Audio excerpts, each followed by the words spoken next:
मेरे इस चैनल पर आप सभी को नमस्कार। मेरी ओर से आप सभी को प्रेम भरी नमस्कार। मैं आज आपको जो सुनाने जा रही हूँ, इस स्टोरी का नाम है 16 सोमवार व्रत। कहानी नंबर 1। कहानी के अंदर है कैसे घर में क्लेश चल रहा था। व्रत रखने से, प्रभु की कृपा से घर का क्लेश ही खत्म हो गया। चरणजीत के 4 पुत्र और 4 बहुआं, 2 बेटियां, वो सभी अपने घर राजी खुशी प्रेम से रह रही थी। चरणजीत बहुत दुखी और परेशान जही रहती। क्यों घर पर हमेशा ही क्लेश रहता। उनके चारों पुत्र आपस में लड़ते झगड़ते रहते थे। छोटी सी बात पीछे झट एक दूसरे को गल से पकड़ लेते। मां चरणजीत प्यो हरनाम सिंह की नहीं सुनते, एकदम गुस्से में लाल पीले हो जाते। उनमें से कम कोई भी नहीं था किसको समझदारी वाला बेटा कहे। बहुआं तो उनका भी सिरा थी जो लड़ाई कराने में उंगल देती थी। वो भी अपने पतियों को रोकती नहीं थी। उनका घर तो एक छिंज का अखाड़ा बना रहता था। सभी लोग हंसते थे, मजाक करते थे। जे किसी किसी को महाभारत की देखने की इच्छा है तो चरणजीत के घर देख सकते हैं। यहाँ हमेशा 24 घंटे ही महाभारत चला रहता है। लोगों के लिए तो एक मजाक था, तमाशा था, लेकिन पूछ कर देखो उस माँ को जिसके पुत्र आपस में लड़ते झगड़ते रहते हैं, वो किसकी साइड ले।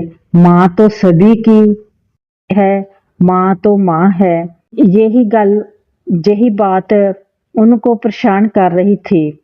वो पुत्रों के प्यार को झूर रही थी। दिनों दिन वो अंदर ही अंदर में क्लेश से दुखी हो रही थी, और जिस कारण चरणजीत की सेहत खराब रहने लगी। जब घर में कोई थोड़ा सा ऊंची आवाज से बोलता तो उसको एकदम घबराहट सी पै जाती। अब पता नहीं क्या हो जाएगा। मन उसका हमेशा ही डरिया सहमिया जहा रहता था। ये सब देखकर उसका पति हरनाम सिंह ने अपनी पत्नी को सलाह दी। कहा, ऐसे कर, तुम अपने मायका घर में कुछ दिन रहकर आ जाना। आपकी तबीयत भी ठीक हो जाएगी, मन बदल जाएगा, ब्रेन फ्रेश हो जाएगा। ये बात चरणजीत को भी अच्छी लगी तो उसने कहा, ठीक है, जैसे आप कहते हैं। चरणजीत तैयार हुई और अपने मायके चली गई। वहां जाकर तो उसने कोई बात भी नहीं कही, लेकिन उसके चेहरे पर कोई मुस्कुराहट नहीं थी। उसका वहां रहकर ध्यान अपने बच्चों पर में ही रहता था। कैसे होता, क्या करते होगे, क्या नहीं करते होगे। ये बात सुनकर जानकर मन ही मन में परेशान जही रहती थी। कई दिनों के बाद उसकी भाभी के मन में ये बात आई। क्या बात है, पहले तो दीदी कभी यहाँ इतने दिन रहती नहीं थी, अब तो इसको आई को भी कई दिन हो गए, लेकिन हमने कभी दीदी के चेहरे में मुस्कुराहट, कोई हंसी नहीं देखी। जरूर कोई बात है। तो उसने चरणजीत से पूछा, क्या बात है दीदी, कुछ तुम छिपा रहे हो। तो ये बात भाभी के कहने की देर थी। चरणजीत फुट फुट कर रोने लगी और उसने अपनी सारी दुख भरी कहानी सुना दी। भाभी ने कहा, हौसला देती हुई ने कहा, दीदी घबराओ मत, कोई भी ऐसा ऐसा काम नहीं जिसका कोई संविधान नहीं। गंभीर तो गंभीर समस्या का भी हल होता है। मैं आज आपको शिव मंदिर लेकर चलती हूँ।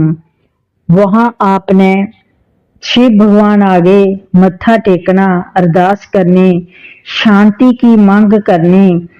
भोलेनाथ आगे आपने बोलना, कहना कि हमारे घर में सुख शांति रहे तो मैं आपके 16 सोमवार के व्रत रखांगी। ये दीदी शर्त है, मनोकामना तुरंत पूर्ण हो जाती है। सच्ची श्रद्धा से अरदास की गई हो, सच्ची श्रद्धा से व्रत रखे गए हो। भगवान भोलेनाथ भक्तों की बहुत जल्दी पुकार सुनते हैं।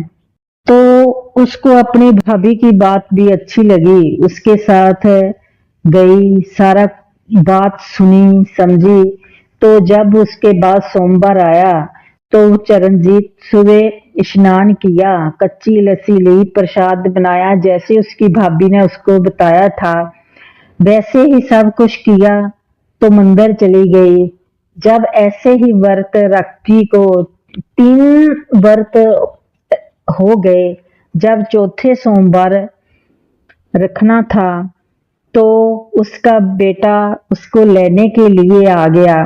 जो उसके बेटे के चेहरे पर माँ प्रति एक ममता, एक प्रेम झलकता था, उसकी जो आवाज थी, जो शब्द थे, वो देखकर चरणजीत के मन को बहुत अंदर से एक सुकून मिला और हैरान हुई, भोलेनाथ ने कितनी जल्दी मेरी सुन ली।